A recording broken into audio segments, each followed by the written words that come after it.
Bom dia, Zúculo.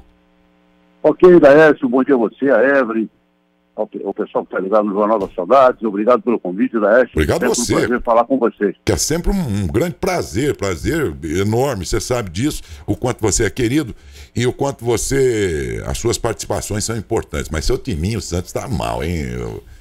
Ô, Zúculo, pelo amor de Deus, rapaz, que confusão que tá aquilo na Baixada lá, hein? Não entendi, Daércio, tá um pouco Tô ruim. falando do teu time, aí o Santos tá ruim, velho. Rapaz, o duro é que o meu time tá pior que o Santos.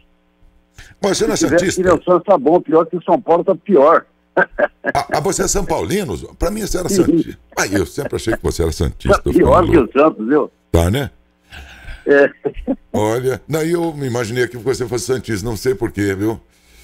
Não, São Paulino. Que deve na quarta-feira cair fora da Libertadores, viu? Será? Pelo menos ele merece não seguir adiante, né?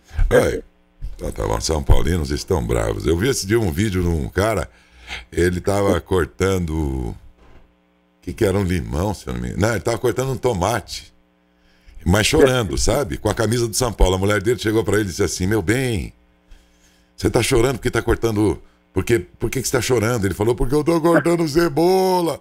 Mas era tomate que ele tava cortando. Aí a mulher falou: mas você tá cortando tomate. Pois é! E aí ele chorava, assim mesmo. Né? Rapaz, muito bem. É de chorar mesmo. O time tá de chorar cortando tomate, cortando qualquer coisa, viu? Mas tá de chorar também essa falta de água, que é o assunto que nós vamos tratar com o engenheiro agrônomo Antônio Luiz Zúculo, com quem nós estamos falando, sobre essa falta de chuva e as implicações aí de prejuízos que isso pode estar acontecendo na nossa agricultura. O período aí sem chuva, você tem mais ou menos uma estimativa de quanto tempo faz? Cada um tem um palpite, mas exatamente ninguém sabe. Você sabe, Zúculo? Tenho sim, Laércio. Então, essa questão, por exemplo, eu me lembro da gente ter abordado várias vezes esse tema, e cada vez que a gente vem falar, o estrago tem sido cada vez mais acentuado, né? Isso é um péssimo sinal, né, Laércio? O homem ter feito um estrago aí ao longo dos anos nos recursos naturais, no meio ambiente, que tem provocado estragos fantásticos, né? Mas vamos lá, olha, a questão da chuva assim, precisa primeiro a gente entender que os pontos de coleta não são assim exatamente iguais. Um ponto de coleta aqui de precipitação pode ser um pouco diferente de um outro a 10 quilômetros, um outro a 30, sim. Né? Em chuvas pontuais, mas na média isso não varia muito. Então eu tenho aqui uma média de 30 anos, só para a gente poder fazer uma continha rápida, a média aqui na região, desse ponto de coleta aqui de Matão, está em torno de 1.600 milímetros, né?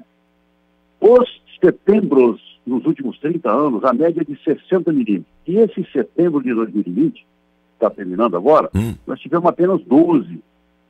Portanto, você vê que a média não tem variado muito dos anos, né? O ano que mais choveu nesses 30 foi 2009, com 1.900 milímetros. Em 2019, ano passado choveu 1.140. Portanto, a diferença não é tão grande. Ou seja, os números estão mais ou menos concentrados em torno da média. O grande problema é a distribuição, né? E ela é, assim, muito ruim de distribuição ao longo do ano, velho. E a última chuva que a gente teve, chuva considerável, e nós tivemos aí uma série de chuvas de julho, maio, de 2 milímetros, 3 milímetros, que para mim não é chuva, porque isso evapora em um dia, 2 dias. Nem dá para considerar. A última chuva considerável, que ou seja, expressiva, foi dia 29 de março, 34 milímetros. Portanto, estamos há 6 meses sem uma chuva de expressão para nós, velho. Porque esses 12 milímetros aí de setembro, diluídos ao longo de 30 dias, meu amigo, é nada. É nada. E aí chuviscou um dia lá, mas aquilo lá cai e já evapora, porque não dá nem tempo, né? Então, a temperatura dessa evaporação é muito grande. Se for considerar uma chuva mesmo, nós estamos há 6 meses, Zúculo, sem chuva. Foi no dia 29 de março. Choveu 34 milímetros nesse nosso ponto, nosso ponto de coleta. Então são 6 meses. Portanto, exatos. São aí exatamente 6 meses, né, velho? Hoje é 29. É muito tempo. 29 de março foi a última chuva mesmo, para valer. E de lá para cá, então já se vão 6 meses. Não tem quem aguenta isso tudo, viu? É um período... Já é normal se ter estiagem, né, Zúculo? Também é bom levar em conta isso, né? Não, perfeito. A nossa região, as culturas da nossa região, as plantas, os animais estão adaptados a esse período de de março até outubro, essa chuva realmente ela é escassa, isso é coisa já muito conhecida, né? O problema são as temperaturas, né, velho? Porque as temperaturas estão muito altas e com tendência, assim, de subir muito ao longo do tempo, e isso causa um estrago muito grande, né? Ontem eu passava ali pelo termômetro ali na Faria Nelson, ele estava marcando no sol 43 graus. E eu acabei de receber também da Defesa Civil agora um alerta que hoje, até no dia 5 próximo, as temperaturas vão variar de 37 a 42 graus. Então isso causa um estrago muito grande, né? Muito. Falar em estrago, qual é a incidência aí do estrago dessa seca toda nas culturas mais comuns na agricultura aqui da nossa região, hein? Então, é o que a gente estava dizendo. Esse período de maior estiagem agora, de março até outubro, é um período que não afeta tanto a produção, sobretudo a produção de grãos. Tanto é que o Brasil vem batendo a cada ano recorde de produção. Esse ano a gente acaba de colher uma safra aí com mais de 250 milhões de toneladas, né? Isso mostra o crescimento. O problema é que essa chuva não pode ser menor ou ser escassa no plantio, que vai aí a partir de outubro, 15 de outubro, começo de novembro, esse plantio que é das culturas de verão, né? Até o desenvolvimento que é até lá em março também. Aí é que estaria o grande prejuízo. Aí nessa fase, se não chover de agora em diante, aí sim o prejuízo é maior. É maior porque isso frustra realmente a safra. E nesse momento, a colheita de grãos praticamente já terminou, a gente está na colheita de cana, né? Na colheita de citros, e isso não afeta tanto. Porém, agora a gente já entra no início de período um pouco mais perigoso, que é a época de florada, então agora para frente essa chuva não pode faltar. Sim. E uma das coisas que deve ser assim muito... O homem, ao longo do tempo, ele vai ter que cada vez mais investir recurso na manutenção de recurso tecnológico, financeiro, todo tipo de recurso, na preservação de recursos naturais, né? Para pelo menos conseguir frear, né? Até 2050 nós vamos ter aí 10 bilhões de pessoas, a energia vai crescer 80%, a demanda de água vai crescer 60%. E aí, como é que fica? A demanda de alimentos mais 70%. Então, a gente não pode depender só da chuva. O futuro é a irrigação, o manejo, um pouco com uma gestão mais responsável da água, mas o futuro da agricultura do Brasil e do mundo é com irrigação. Você garante mais a produtividade, mas é a mesma água que a irrigação vai usar. Aliás, o campo, o agronegócio, é um dos que mais utilizam água no nosso país, né? Para efeito de irrigação. Mas a gente vê aqui, vai ali no rio Mogi, Zúculo, o rio está baixo demais. Se todo mundo usar essa água aí para irrigação, como é que faz? Perfeito. Isso é uma coisa que dá para evitar, né? 70% da água doce que o homem consome é usado na agricultura, porque é um mau uso da água, a gestão do recurso hídrico que é muito ruim no Brasil, né? A gente tem 12% da água do planeta aqui no Brasil, então a gente esbanja. Mas se for feito de maneira consciente, isso não fará falta, muito pelo contrário, e garantirá a produção e garantirá cada vez mais melhores produtividades, né? Mas num país que a gente sempre fica naquela situação, o cidadão comum pensa assim, tem água pra caramba nesse país aqui, e aí por conta disso ele acha que isso aí vai aguentar todo e qualquer abuso. Outro dia eu vi a entrevista com o Jaci Prado, que é presidente da Água de Matão, e ele alertava sobre o aquífero Guarani, né? Que nós estamos sobre ele, mas ele também tem que ter reposição de água, né? Porque só tirar a água do aquífero, ele também vai secar, né? Então falta um pouco dessa consciência aí, porque depois começa a chover, todo mundo esbanja a água de novo. Sei lá, hein, Zuco? É uma cultura aí ruim, né? É por isso que eu digo que o homem vai ter que destinar muito recurso na preservação, para frear exatamente esse desequilíbrio que tem, né? O desequilíbrio na poluição do solo, da água, do ar, né? Para produzir mais energia. Você imagina a gente ter que produzir 80% mais de energia que a gente produz. Nós temos que usar energia renovável, com sustentabilidade, que é o grande tema do momento, né?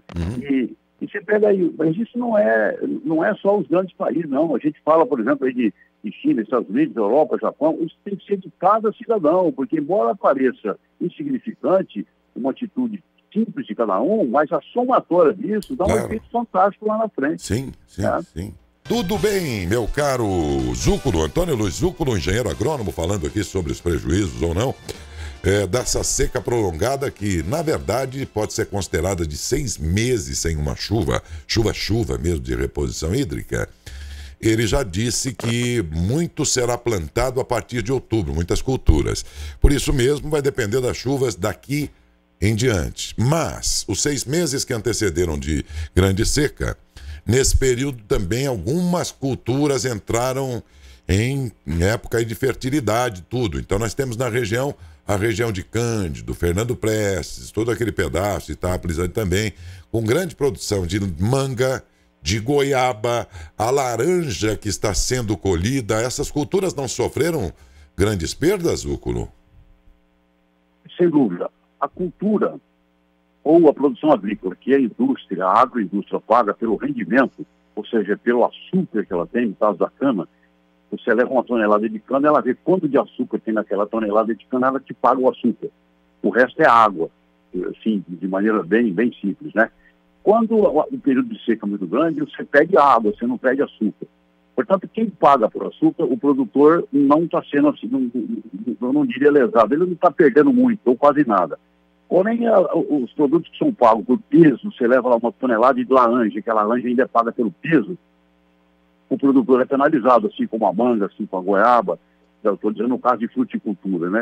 Porque você leva uma tonelada de fruta, ele paga o peso da tonelada, como ela perdeu muita água em função da seca, você acaba sendo penalizado, né? Então, isso é uma coisa que a seca acaba penalizando. Agora, uma outra coisa que merece destaque também, você estava dizendo que a gente faz sobre o efeito desse Lanina aí, o Lanina, ele prevê chuva maior no norte e nordeste, e menos no sul, sudeste e centro-oeste. E isso já dá, assim, um pouco de preocupação para nós, sobretudo no centro-oeste, onde é o maior produtor de grãos, né, que é o Cerrado. Então, essa chuva, porque esse fenômeno ele avança aí até dezembro, dependendo do ano, né? Então, isso aí pode ser prejudicial à próxima safra, entendeu? Ao próximo plantio. É o Laninha este ano, né? Perfeito. A gente está sob o efeito do Laninha, ele entra em ação aí mais ou menos em torno de maio, e vai até dezembro. Isso vai depender muito do ano, né? E ele tem essa característica aí de chuva menor do sul, centro-oeste e sudeste. E quando é o El Niño? O El Niño é exatamente o fenômeno contrário. Não dá para a gente, assim, ele não é alternado, um ano é um, outro ano é outro. Depende muito da condição, a condição do clima, realmente, né? A água do Pacífico, ora ela esquenta, que é o El Niño, e a hora ela esfria, que é o Lanina. Um tem um efeito contrário do outro. Portanto, a gente está sob o efeito que, para nós, no sul, sudeste e centro-oeste, seria ruim. Vamos torcer para que esse efeito realmente termine logo, para que isso não comprometa aí a safra 2020 e 2021. A chuva que poderia restabelecer minimamente as condições aí de falta de reserva hídrica no solo hoje, seria de quantos milímetros? Uma chuva boa aí para não resolver, porque vai precisar chover muito, mas alguma chuva que restabelecesse o mínimo, por exemplo, da relva e das produções aí agrícolas. Perfeito. Uma chuva só, Daércio, assim, praticamente não dá para gente restabelecer o déficit hídrico do solo. Ele teria que ser uma série de chuvas, né? Mas hoje, uma chuva menor que 50 milímetros é que nem aquele cara que acaba de jogar futebol e está praticamente morto e toma uma xícara d'água, porque não vai resolver muita coisa, né? Menor que teria que ter uma sequência um pouco maior, né? Menor que quantos milímetros? Tem que ser acima de 50 milímetros, mas uma sequência de chuva de pelo menos aí umas 4 ou 5 chuvas, e também ter sequência, né? Por isso é que, a partir do plantio, a gente tem, o agricultor tem sempre em mente que eu só planto quando chover 100 milímetros. Então ele planta, só que depois dos 100 milímetros, que a gente perde com essa temperatura acima de 30 graus, em torno de 5 milímetros por dia de evapotranspiração. Por dia? Então, se não tiver sequência depois, fica difícil dizer que volume que é bom, chove 200, Mas o que interessa é essa continuidade, né? Ô, Zúculo, ao longe eu vejo muita poeirão, sabe? A hora da ventania mesmo. Levanta um poeirão nas roças, assim, eu vejo de longe e tal. E fico a pensar, aquilo lá o que que é? Uma terra tombada, preparada, esperando a chuva para plantar mesmo, é isso? Isso. Na nossa região a gente vê muito isso em função da colheita de cana, né? O transporte de cana provoca muita poeira. Mas o solo seco, isso é uma argila que está bem vento nesse período, né? Argila no solo revolvido ou estrada de terra, isso levanta aquela argila e isso fica em suspensão. Você vê durante o dia e também você vê à noite, né? Quando não é fumaça, é poeira. No poste você vê a luz refletindo no pó e dá aquilo é muito ruim para a saúde, a umidade baixa, para a questão respiratória. É péssimo isso. Mas isso é do solo, é argila em suspensão. Eu abri o programa dizendo que choveu em Jaboticabal, choveu em São Carlos ontem, choveu em Marília aqui e tal, e a gente ficou no meio sem chuva nenhuma. E aí eu estava dizendo assim que... E aí vai a minha pergunta a você. Eu achei no começo do programa que estávamos rezando para o santo errado. Só que eu também não conheço a hierarquia do céu. Você que é um cara super estudioso aí da chuva, pela hierarquia celeste, quem é o santo ministro das chuvas lá, hein, Zucco, pra gente rezar pro cara certo? Pois é, rapaz, cada um tem um santo que mais confia, não é verdade? Mas eu não sou assim o mais indicado. Acho que São Pedro é o que fala, você tem que rezar para que chova, né? O São Pedro, pelo menos, ele conhece, que a minha avó falava, é o que falam mesmo. Vamos rezar para São Pedro para que a chuva venha logo. Antigos diziam que São Pedro é que tem a chave da torneira do céu lá para abrir a chuva. Eu acho que o único problema dele é que ele não tem GPS, só tá chovendo aqui por perto, não chega pra gente. Então eu pensei, Zúculo, você que entende disso, passa as coordenadas de Matão pro GPS de São Pedro lá, pra ver se ele acerta uma na nossa Matão aqui, pelo amor de Deus, pô, né? Vamos fazer isso sim, vamos sim. Tá bom. Zúculo, sempre muito boa a sua entrevista, sempre foi assim, né? O Zúculo a gente sente muita segurança naquilo que ele fala, porque é um estudioso, um cara que está sempre ligado nessa questão de agricultura. Claro, ele é engenheiro agrônomo também, né? Mas uma vida inteira dedicada a isso, né? A engenharia agrônoma e a agronomia, mas também um jeito que sempre estudou o comportamento das chuvas e tudo mais, e é a melhor referência que a gente tinha aqui, a gente não estava enganado, para falar sobre esse assunto nesses momentos em que a gente deseja tanto a volta da chuva. Muito obrigado, Zúculo, um grande abraço e bom dia. E eu que agradeço, é sempre um prazer falar com vocês, precisando a gente está sempre à disposição. Bom dia a todos. Aqui também, viu? Um grande abraço.